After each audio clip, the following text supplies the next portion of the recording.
तो आज तुम्हारा भाई एक्सप्लेन करने वाले द ग्रेट रूलर के सीजन 2 के एपिसोड 1 को, जो कि नोवेल बेस्ड होने वाला है। लेकिन इससे पहले कि हम इस ऑसम से एपिसोड की एक्सप्लेनेशन स्टार्ट करें, उससे पहले क्यों ना इसके सीजन 1 के लास्ट एपिसोड का रिकैप कर लिया जाए। तो जैसा कि आपने द ग्रेट रूलर के लास्ट ऑफिशियल एपिसोड के अंदर देखा होगा, जो अपना मूचेन होता है वो फाइट करते हैं मोलोंगजी से। लेकिन ये जो मोलोंगजी नाम का बंदा था ये कुछ ज्यादा पावरफुल था, ये मूचेन के ऊपर भारी पड़ता है। लेकिन तभी वहाँ पे एंट्री होती है सेन कांगशेंग की, जो कि नॉर्दर्न हेवन स्पिरिचुअल एकेडमी की हेवी रैंकिंग की टॉप 1 रैंक का बंदा था। और जब मूचेन और शेन कांगशेंग साथ में मिलकर फाइट करते हैं तो वो जो मोलोंगजी होता है उसके फटके हाथ में आ जाती है, वो दुम दबा के भाग जाता है। जिसके बाद सेन कांगशेंग और मूचेन की पूरी टोरी नॉर्दर्न हेवन स्पिरिचुअल एकेडमी वापस आ गई थी। और वापस आने के बाद जो सेन कांगशेंग नाम का बंदा होता है ये दोबारा से मोलोंगजी के पीछे चला जाता है। और वहीं जो सोलिंगर होती है वो मूचेन को बताती है हंटिंग वॉर कॉम्पिटिशन के बारे में। और अभी हंटिंग वॉर कॉम्पिटिशन क्या है वो तो हमें सीजन 2 के अंदर ही पता चलेगा, क्योंकि हमारे सीजन 1 का जो लास्ट एपिसोड था वहीं पे खत्म हो गया था। तो हमारे इस वाले एपिसोड की शुरुआत होती है और हमें नॉर्दर्न हेवन स्पिरिचुअल एकेडमी के मिशन हॉल को दिखाया जाता है। और ये जो मिशन हॉल होता है ये एकेडमी के नॉर्थ वेस्ट कॉर्नर में मौजूद होता है। और अभी मूचेन की पूरी टोली इस मिशन हॉल के अंदर आ चुकी होती है। और जो सूजवान नाम की बंदी होती है वो उनसे लेट कर रही थी, वही मूचेन वगैरह सब उसके पीछे होते हैं। और ये सभी लोग यहाँ पे इसलिए आए होते हैं क्योंकि जब भी आप कोई मिशन पूरा करते हो तो आपको मिशन रिपोर्ट इस मिशन हॉल में देनी पड़ती है, जिसके बाद आपको रिवॉर्ड्स वगैरह मिलते हैं। यार इस मिशन हॉल के अंदर एंटर करते ही मूचेन का सबसे पहला ध्यान जाते हैं बाउंटी बोर्ड के ऊपर। और इस बाउंटी बोर्ड के रैंक 1 पे नाम लिखा होता है मू जिंगटियान। और अगर कोई इस मू जिंगटियान को मार देता है तो 1 करोड़ स्पिरिचुअल वैल्यू पॉइंट, एक सुप्रीम लेवल का वेपन और एक डाइटेटियर का स्पिरिचुअल आर्ट, ये सभी चीजें रिवॉर्ड के तौर पे मिलेगी। और बाउंटी बोर्ड के नंबर 2 रैंक पे जो नाम लिखा हुआ था वो मोलोंगजी होता है। और अगर कोई इस मोलोंगजी को मार देता है तो फिर उस बंदे को 80 लाख स्पिरिचुअल वैल्यू पॉइंट और एक डाइटेटियर का स्पिरिचुअल आर्ट मिलेगा। और अभी बाउंटी बोर्ड के 3rd रैंक पे जो बंदा था उसका नाम मोगो करके था। और जो 4th पे था उसे मारने की यही कोई 30 लाख स्पिरिचुअल वैल्यू पॉइंट थे। तभी जो मूचेन होता है वो सोचने लगता है अगर मैं इस मूजिंगटियान को मार देता हूँ तो फिर मुझे 1 करोड़ स्पिरिचुअल वैल्यू पॉइंट मिलेंगे। और ऐसा होने के बाद तो मैं बड़ी आसानी से मुझे जो नॉर्दर्न सी ड्रैगन का ब्लड एसेंस लेना है उसे ले पाऊंगा। मूचेन के इन शब्दों को सुनकर जो सूजवान होती है वो कहती है लेकिन आज तक इस रिवॉर्ड को हासिल नहीं कर पाया। यहाँ तक कि सीनियर ब्रदर कांगशेंग भी इस बंदे को टपका सके उतने काबिल नहीं है। और इसी वजह से तुम इस रिवॉर्ड को हासिल कर पाओगे उसके बारे में तो भूल ही जाओ। खैर जैसे ये सभी लोग मिशन हॉल के अंदर एंटर करते हैं तो उस मिशन हॉल का जो एल्डर होता है वो भी थोड़ी नींद में था। लेकिन जो सूजवान होती है वो तुरंत इस बुड्ढे को जगा देती है। और जागती है जो बुड्ढा होता है काफी ज्यादा गुस्से में आ जाता है और अपनी दाढ़ी को सहलाने लगता है, जिसके बाद इसका ध्यान जाता है सूजवान के ऊपर। और सूजवान को मुस्कुराते हुए देख ये बुड्ढा कहता है कि तुम फिर से आ गई, मिशन रिपोर्ट देनी है ना, जल्दी से दो। और इस बुड्ढे को इस तरह से बात करते हुए देख जो सोलिंगर होती है वो भड़कते हुए कहती है ओल्ड मैन अगर इस तरह से बात करोगे ना तो दाढ़ी उखेड़ लूंगी तुम्हारी सारी। वैसे इन एल्डर का नाम होता है एल्डर लियो। और सोलिंगर को भड़कते हुए देखे जो एल्डर लियो होते हैं थोड़े शांत हो जाते हैं और कहते हैं कि तुमने हेवीली रैंक का मिशन पूरा भी कर लिया इतनी जल्दी, और ऊपर से तुम्हारे साथ एक हेवीली फ्यूजन स्टेज का बंदा भी था। और ये कहते हुए एल्डर लियो का ध्यान जाते हैं मूचेन के ऊपर, जिसके बाद वो सूजवान को डांटते हुए कहते हैं सूजवान तुम इस हेवीली फ्यूजन स्टेज के बंदे को अपने साथ बाहर लेके क्यों गई, वो भी एक हेवीली रैंक के मिशन पे। और अब ये सुन के जो सूजवान की छोटी बहन होती है सोलिंगर उसे और भी गुस्सा आने लगता है। वो बुड्ढे के ऊपर भड़कते हुए कहती है ओल्ड मैन बकवास करना बंद करो, मिशन तो पूरा हो गया ना। ये सुन के एल्डर लियो कहते हैं लेकिन इस बंदे को आधा ही रिवॉर्ड मिलेगा क्योंकि ये रूल से खिलाफ है, एक हेवीली फ्यूजन स्टेज के बंदे को बाहर लेके ही नहीं जाना चाहिए था। सोलिंगर कहते हैं कि बुड्ढे जैसे इन्फॉर्मेशन तूने हमें दी थी उसके हिसाब से एक ट्रेजरी मिशन था, लेकिन जब हम सभी लोग वहाँ पे पहुंचे तो हमें पता चला कि ये तो सोवरिंग लेवल के बंदे का ट्रेजर था। और इसी वजह से वहाँ पे एक टेरिफाइंग बैटल हुआ, यहाँ तक कि मूचेन ने बाइजुआन को भी टपका डाला जो कि व्हाइट ड्रैगन सिटी का लॉर्ड था। और सोलिंगर के इन शब्दों को सुनते ही जो एल्डर लियो होते हैं वो एकदम शौक में चले जाते हैं और उनकी शौक से भरी नजर जाती है मूचेन के ऊपर। और वो कहते हैं कि ये मार ही नहीं सकता और एक सोवरिंग लेवल का ट्रेजरी ऐसा कुछ तो मुझे पता ही नहीं था, मुझे लगता है कि वो फेक ट्रेजर होगा। ये सुन के सोलिंगर कहते हैं कि नहीं वो उसी लेवल का ट्रेजर था, वो एक्चुअली में व्हाइट ड्रैगन सोवरिंग का ट्रेजर था। और इसके बाद सोलिंगर बताती है ड्रैगन डिमोनिक पैलेस के बारे में। और व्हाइट ड्रैगन सोवरिंग और ड्रैगन डिमोनिक पैलेस के बारे में सुनकर तो एल्डर लियो भी शॉक्ड हो जाते हैं। सोलिंगर आगे बताते हुए कहते हैं कि नहीं बल्कि लास्ट में तो मोलोंगजी भी वहाँ पे टपक पड़ा था, लेकिन जो सीनियर ब्रदर कांगशेंग थे उन्होंने बचा लिया। और सोलिंगर गुस्से में सब चीजें एल्डर लियो को बता रही होती है। सोलिंगर गुस्से में आगे कहती है कि गलती से भी आपने हमारे पॉइंट काटे तो मैं आपको नहीं छोड़ने वाली। और जब एल्डर लियो मोलोंगजी का नाम सुनते हैं तो ये और भी ज्यादा परेशान हो जाते हैं। इसके बाद इनका ध्यान जाता है मूचेन के ऊपर और फिर वो सूजवान की तरफ देख के उससे पूछते हैं कि अब तुम बताओ सही से कि क्या क्या हुआ था। ये सुन के सूजवान कहती है कि सोलिंगर ने अभी जो भी बोला है वो एकदम सही है और अगर आपको इन बातों के ऊपर भरोसा नहीं है तो आप घुस जाओ और लिंकिंग वगैरह से पूछ सकते हो। यहाँ तक कि जब फ्यूचर में सीनियर ब्रदर कांगशेंग वापस लौटे तो आप उनसे भी पूछ सकते हो। और अब जाके एल्डर लियो को समझ जाता है कि बाइजुआन जो कि व्हाइट ड्रैगन सिटी का लॉर्ड था वो एक्चुअली में ड्रैगन डिमोनिक पैलेस का एक प्यादा था। और एल्डर लियो को अभी भी बिलीव नहीं हो रहा होता कि मूचेन जो कि हेवीली फ्यूजन स्टेज पे ही है वो उस व्हाइट ड्रैगन सिटी के लॉर्ड बाइजुआन को कैसे मार सकता है। वैसे जो बाइजुआन था ये हेवीली ट्रांसफॉर्मेशन स्टेज के लेट फेज में था। और एल्डर लियो को अभी भी इस तरह की बातें करते हुए देख जो मूचेन होता है वो कहता है कि एल्डर लियो मेरे पास अपने कुछ मेथड्स थे और इसी वजह से मैं उसे मार पाया, वरना स्ट्रेंथ वाइज तो मैं उससे वीक हूँ, लेकिन फिर भी कोई भी मेथड क्यों ना हो स्ट्रेंथ गैप तो काफी ज्यादा था। और एवरी ट्रांसफॉर्मेशन के लेट फेज के बंदे कुछ गिने चुने थे, यहाँ तक कि नॉर्दर्न हेवन स्पिरिचुअल एकेडमी भी ऐसे बहुत ही कम लोग थे यार। तभी जो एल्डरली होते हैं वो उन सभी से इनका स्पिरिचुअल वैल्यू कार्ड ले लेते हैं और स्पिरिचुअल वैल्यू कार्ड को लेने के बाद कहते हैं कि इस मिशन के दौरान तुमने क्या क्या सीखा वो भी यहाँ पे लिख दो। और फाइनली अब रिवॉर्ड के तौर पे मूचेन को 15 लाख स्पिरिचुअल वैल्यू पॉइंट मिल चुके थे सोलिंगर की वजह से। और इस दौरान लीकिंग किंग उसने पहले से मूचेन को बोल के रखा था कि अपने स्पिरिचुअल वैल्यू पॉइंट मूचेन को देगी, इसी वजह से अपने 15 के 15 लाख स्पिरिचुअल वैल्यू पॉइंट मूचेन को दे देती है। और वहीं बेचारा जो मूचेन होता है वो मना करता रह जाता है, लेकिन ये बिल्कुल भी नहीं मानती। और लीकिंग किंग के स्पिरिचुअल वैल्यू पॉइंट लेने के बाद मूचेन के टोटल पॉइंट हो चुके थे 30 लाख स्पिरिचुअल वैल्यू पॉइंट। अभी गूज जुबान भी मुस्कुराते हुए कहता है कि मेरी तरफ से भी है कुछ, और ये कहने के बाद वो अपने स्पिरिचुअल वैल्यू कार्ड को आगे बढ़ा देता है और कहता है कि 22 जुबान का जो सुप्रीम वेपन था वो मैंने ले लिया था और वही मेरे लिए काफी है। और इतना कहने के बाद एक गूज जुबान भी अपने 15 लाख स्पिरिचुअल वैल्यू पॉइंट मूचेन को पकड़ा देता है। और 22 जुबान का वो ब्लड स्पेयर गूज जुबान ने पहले से अपने पास रख लिया था और उस ब्लड स्पेयर की कीमत इन 15 लाख स्पिरिचुअल वैल्यू पॉइंट से तो कहीं गुना ज्यादा थी।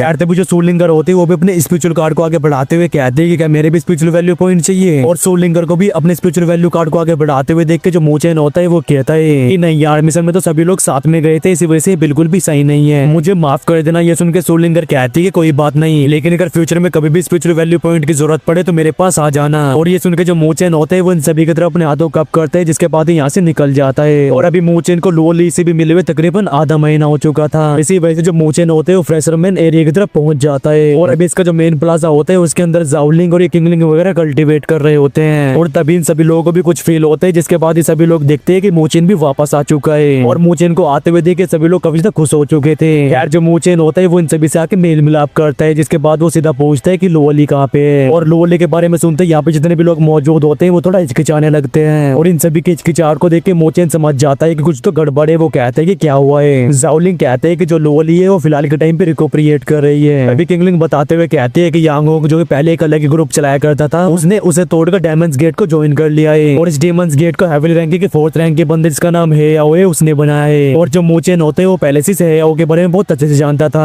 किंगलिंग आगे कहती है कि डायमंड्स गेट के लोग अचानक से हमारी लुओ एसोसिएशन के ऊपर अटैक करने लगे। और जब डायमंड्स गेट वालों ने हमारी लुओ एसोसिएशन के ऊपर अटैक किया फिर जावलिंग भी इंजर्ड हुआ, किंगलिंग भी इंजर्ड हुई और भी काफी सारे लोग इंजर्ड हुए। लेकिन स्टार्टिंग में इन सभी लोगों ने लोली को इन सभी चीजों के बारे में कुछ भी नहीं बताया था, क्योंकि उस टाइम पे जो लोली थी वो कल्टीवेट कर रही थी। लेकिन ये जो यांगोंग थे धीरे धीरे करके और भी अग्रेसिव होता गया और उसने तो ये तक कह डाला कि अपनी लो एसोसिएशन को तोड़ दो। और अब ये सब सुनकर तो मूचेन का भी दिमाग खराब हो चुका था। वो कहता है कि यांगोंग कुछ ज्यादा एरोगेंट हो रहा है। किंगलिंग आगे कहते हैं, लेकिन धीरे धीरे करके ये सब बातें लोली तक भी पहुंची गई। और इसी वजह से गुस्से में लोली ने जो हेवली रैंकिंग के टॉप 20 के 3 बंदे थे उनसे एक साथ ही फाइट की। और डायमंड्स गेट के 10 लोगों को वो ऑलरेडी पेल चुकी थी, लेकिन ये जो फाइट था ये बढ़ता गया और एंड में जाके लोली को एक साथ 50 लोगों से फाइट करनी पड़ी। और इन सभी को हराने के बाद लोली ने वो जो टॉप 20 के 3 बंदे थे उन्हें भी हरा दिया। हालांकि इस फाइट की वजह से जो लोली है वो थोड़ी इंजर्ड हो गई और उसके बाद से जो यांग होंगे वो यहाँ पे आने की हिम्मत नहीं कर रहा है। अभी जावलिंग कहता है कि शायद से हमारी गलती है। सुन के मूचेन कहता है कि नहीं, यांग होंग की अभी भी इतनी औकात नहीं है कि वो ये सब कर सके और मुझे लगता है कि उसके पीछे किसी और का हाथ है जो कि अभी छुप रहा है। और अभी मूचेन का पूरा डाउट होता है उस हेयाओ के ऊपर, क्योंकि सुजुआन के टाइम पे मूचेन ने उसके प्रपोजल को रिजेक्ट कर दिया था। अभी जावलिंग कहता है अगर तुम उनसे फाइट करने के लिए जा रहे हो तो हम भी तुम्हारे साथ चलेंगे। ये सुन के जो मूचेन होता है वो मुस्कुराने लगता है और कहता है कि तुम लोग बिल्कुल भी टेंशन मत लो, मैं सब संभाल लूंगा। और मूचेन के इन शब्दों को सुनने के बाद जावलिंग को घंटे को समझ नहीं आता, लेकिन जो मूचेन होते हैं वो जावलिंग से कहता है कि जाओ डेमंस गेट पे न्यूज फैला दो कि मैं मूचेन आज से 5 दिन बाद उन सभी से मिलने आ रहा हूँ। उनका धन्यवाद करने इतना कहने के बाद मूचेन यहाँ से निकल जाता है और लोली के कमरे के बाहर पहुंच जाता है। और जैसे ही मूचेन लोली के कमरे के अंदर एंटर करता है तो उसका ध्यान जाता है लोली के ऊपर, जो कि अभी देखने में काफी पेल लग रही थी। और अभी जो लोली होती है वो थोड़ी नींद में होती है, लेकिन जैसे ही मूचेन इसके कमरे के अंदर एंटर करता है तो उसकी आगे खुल जाती है। और लोली को जागते हुए देख जो मूचेन होता है वो लोली से पूछता है कि क्या तुम इंजर्ड हो। ये सुन के जो लोली होती है वो कहती है कि ऐसा कुछ भी नहीं है। मूचेन कहता है कि मुझसे बिल्कुल भी झूठ मत बोलो। और इतना कहने के बाद जो मूचेन होता है वो लोली को अपने पास खींच लेता है। ये देख के लोली कहती है कि तुम अभी वापस लौटे और अभी से ही मुझे बुली करना शुरू कर दिया। और लोली कभी भी ऐसे फीमेल्स की तरह एक्ट नहीं करती तरह वही शर्माना वगैरह, लेकिन वो पहली बार ऐसा कर रही थी। और इधर जो मूचेन होते हैं वो लोली की बातों का कोई भी जवाब नहीं देता, उसके आगे लगातार लोली के होठों को देख रही होती है। और मूचेन की ऐसी निगाहों को देख के लोली समझ जाती है, वो कहती है कि क्या करना चाहते हो। और लोली इससे पहले कुछ कर पाते जो मूचेन होता है वो तुरंत ही से किस कर लेता है। और किस करने के बाद जो मूचेन होता है वो लोली को उसके बेड पे लेटा देता है, जिसके बाद वो लोली से पूछता है डेमंस गेट के बारे में। और मूचेन को अभी तक भी नहीं पता होता कि लोली का एक्चुअल स्ट्रेंथ क्या है। ये तो वही सीन है भाई जैसा कि बीटीएच की स्टार्टिंग में जियावेन के साथ हुआ करता था, क्योंकि शुरुआत में उसे भी यूनिट की स्ट्रेंथ के बारे में घंटे कुछ पता नहीं रहता था। और मूचेन लोली से भी ये सब इसलिए पूछ रहा होता है क्योंकि 50 लोगों को एक साथ रहना बहुत बड़ी बात है। और ऊपर से जब उनमें से कुछ सीनियर हो जो कि हवेली ट्रांसफॉर्मेशन लेवल पे थे। यार अभी लोली का भी कुछ समझ नहीं आ रहा होता, वो कहती है कि तुम करने क्या वाले हो, क्योंकि वो है या वो जिसने कि डेमंस गेट को क्रिएट किया है वो इतना आसान बंदा नहीं है। ये सुन के मूचेन कहते हैं कुछ भी क्यों ना उन्होंने मेरी बंदी को हट किया है, मेरी वुमेन को हट किया है, और इसी वजह से मैंने इतनी आसानी से तो नहीं छोड़ने वाला। ये सुन के जो लोली का चेहरा होता है वो एक बार फिर से लाल हो जाता है। लोली कहती है अगर तुम उनसे फाइट करने के लिए जा रहे हो तो मैं भी तुम्हारे साथ ही चलूंगी, क्योंकि वो इकलौता ऐसा बंदा नहीं है जो कि डेमंस गेट के अंदर पावरफुल है। और लोली के इन शब्दों को सुनकर जो मूचेन होता है वो उसे मना कर देता है और कहता है कि तुम बिल्कुल भी टेंशन मत लो, मैं सब कुछ संभाल लूंगा। और मूचेन की इन सभी बातों को सुनने के बाद जो लोली होते हैं वो एक बार फिर से सो जाती है, जिसके बाद जो मूचेन होता है वो भी अपने रूम के अंदर वापस आ जाता है और अपने स्पिरिचुअल वैल्यू कार्ड को बाहर निकाल लेता है। इसके बाद अपने कार्ड के अंदर के स्पिरिचुअल हॉल के जितने भी आइटम थे उन्हें देखने लगता है और फिर अगले दिन उस स्पिरिचुअल हॉल के पास जाता है। और वही 3-4 दिनों के अंदर डेमंस गेट पे न्यूज फैला दी गई थी कि 5 दिनों के अंदर जो मूचेन है वो डेमंस गेट आने वाला है। और अभी डेमंस गेट के सभी लोगों को भी ये बात पता चल चुकी थी और अभी डेमंस गेट के सभी लोगों के दिमाग में सिर्फ यही बात चल रही होती है कि ये मूचेन यहाँ पे अकेला आके कर भी क्या लेगा। लेकिन सभी लोगों को ये बात भी अच्छे से पता होती है कि अगर मूचेन ली ज़ुआनटोंग से फाइट कर सकता है तो वो कुछ भी कर सकता है। खैर तभी हम डेमंस गेट के मेन हॉल को देखते हैं जहाँ पे अभी लीडर की सीट पे हेयाओ बैठा हुआ था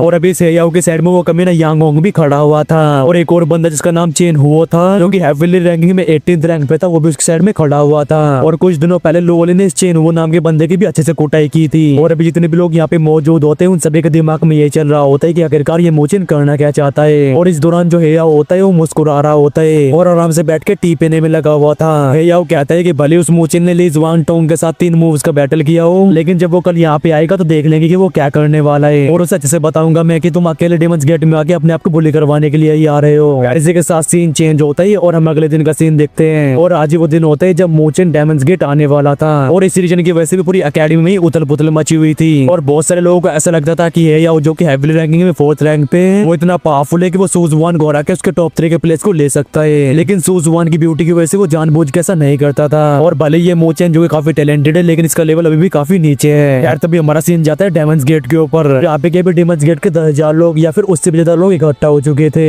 और ये सभी लोग अभी आपस में मस्ती मजाक करने में लगे हुए थे। और हेयाओ जिसके साइड में यांगोंग खड़ा होता है और ये बंदा भी काफी हार्ड वर्किंग होता है, ये सोच रहा होता है कि मैं धीरे धीरे करके पावरफुल होता जाऊं और इस नॉर्दर्न हेवन स्पिरिचुअल एकेडमी के टॉप पे आ जाऊं। जिसके बाद ना तो मूचेन और ना ही हेयाओ जिसके अंदर मैं अभी काम कर रहा हूँ ये दोनों कुछ भी नहीं कर पाएंगे और अभी बहुत सारे लोग इस बैटल को देखने के लिए आए होते हैं। और जब ये सभी लोग अपने सर को ऊपर उठा के देखते हैं तो इन्हें पता चलता है कि डेमंस गेट वालों ने आसमान में कैसे फॉर्मेशन को बना के रखा है ताकि जैसे ही मूचेन यहाँ पे तो वो इन्फॉर्मेशन के अंदर ही फंस जाए। जिसके बाद उसे अपनी दुम दबा के यहाँ से भागना पड़े और अभी जुआ जो कि हेवीली रैंकिंग की 5th रैंक का बंदा था हमारा ध्यान उसके ऊपर जाता है और अभी उसकी छोटी बहन जिसका नाम जो किंग होता है वो उससे पूछ रही होती है कि बिग ब्रदर क्या आपको लगता है कि मूचेन यहाँ पे आएगा। ये सुन के जावा कहता है कि मुझे तो डेफिनेटली लगता है कि मूचेन यहाँ पे आएगा, लेकिन जो जू किंग होते हैं उसे इस चीज के ऊपर भरोसा नहीं हो रहा होता। लेकिन जो जुआ होता है वो कहता है वो जरूर आएगा क्योंकि वो इस तरह की सिचुएशन को बहुत अच्छे से संभाल सकता है। और इस बैटल को देखने के लिए तो सुजुआन, सुलिंगर, ली किंग और गोजुआन वगैरह भी आए होते हैं, लेकिन मूचेन अभी तक यहाँ पे नहीं आया होता और इन सभी को बच्चे से पता चल चुका था कि मूचेन लोली की वजह से इन डेमंस गेट वालों से फाइट करने के लिए आ रहा है। तभी जो सुलिंगर होती है वो सुजुआन से कहती है कि बिग सिस्टर इस बार आपको मूचेन की हेल्प करनी पड़ेगी। ये सुन के सुजुआन भी कहती है कि ठीक है, लेकिन पहले हम लोग ये देखते हैं कि आखिरकार ये बैटल किस सिचुएशन में जाता है, क्योंकि मूचेन कोई नॉर्मल बंदा तो है नहीं जब वो मूलोंग से फाइट कर सकता है तो फिर वो इस हेयाओ के साथ क्या करेगा वो तो तुम समझ सकती हो। और जब सुजुआन ये कह रही होती है तभी आसमान में कुछ फ्लक्चुएशंस होती है। एट द सेम टाइम 100 से भी ज्यादा लोग यहाँ पे अपेयर हो जाते हैं और इन सभी को लीड कर रही होती है एक वुमन जिसने कि अभी काले कपड़ों को पहन के रखा था और ये और कोई नहीं होती है अपनी लोली। और ये जो सुजुआन होती है ये भी पहली बार लोली को देख रही थी और लोली की खूबसूरती को देख के जो सुजुआन होती है वो समझ जाती है कि मूचेन आखिरकार इस वुमन के प्यार में पागल क्यों है। अभी वो चेन आओ जिसे कि लोली ने कुछ दिन पहले ही पीटा था वो लोली को देखने के बाद अपनी नजर को उसके ऊपर से हटा लेता है और लोली को देखने के बाद जो भैया होता वो भी हैरान हो चुका था क्योंकि उसे पास्ट में लगता था कि सबसे ब्यूटीफुल जो वुमन है वो सुजुआन है, लेकिन लोली को देखने के बाद ऐसा समझ आ चुका था कि ये तो उससे भी ब्यूटीफुल है। हेयाओ कहता है कि सच में ये मूचेन काफी किस्मत वाला इंसान है। हेयाओ लोली से पूछता है कि आखिरकार वो मूचेन अभी तक क्यों नहीं आया है। लोली कहती है कि चिंता मत करो, वेट करो थोड़ा, अगर उसने कहा है कि वो आएगा तो वो जरूर आएगा। लोली की इस बात को सुनकर जो सुजुआन होती है वो हंसते हुए कहती है ये लोली भी एकदम मूचेन की तरह ही बात करती है। अभी जो हेयाओ होता है वो गुस्से में आगे बढ़ने लगता है। ये देख के लोली भी आगे बढ़ने वाली होती है, लेकिन तभी उस पूरे एरिया में एक आवाज गूंजती है। वो आवाज कहती है कि इस मैटर को मुझे हैंडल करने दो। और अब फाइनली यहाँ पे मूचेन पहुंच चुका था, लेकिन अब मेरे गायब होने का टाइम हो चुका है, यानी कि हमारा ये वाला जो एपिसोड है यहीं पे खत्म होता है। और इसके नेक्स्ट एपिसोड में जो अपना मूचेन है वो हेयाओ की कुटाई करने वाला है। तो अगर इसका नेक्स्ट एपिसोड चाहिए तो जल्दी से कमेंट में लिख दो एपिसोड 2। और भाई की एक्सप्लेनेशन आपको कैसे लगे ये भी कमेंट में जरूर से बता के जाना। बाकी उम्मीद करता हूँ होगी वीडियो को लाइक और चैनल को सब्सक्राइब तो आप लोगों ने पहले से ही कर दिया होगा। तो चलो यार इस ऑसम से एपिसोड करते हैं यहीं पे एंड मिलते हैं आपसे नेक्स्ट एपिसोड में। Take care and bye bye and love you all guys. बोलो महादेव महादेव।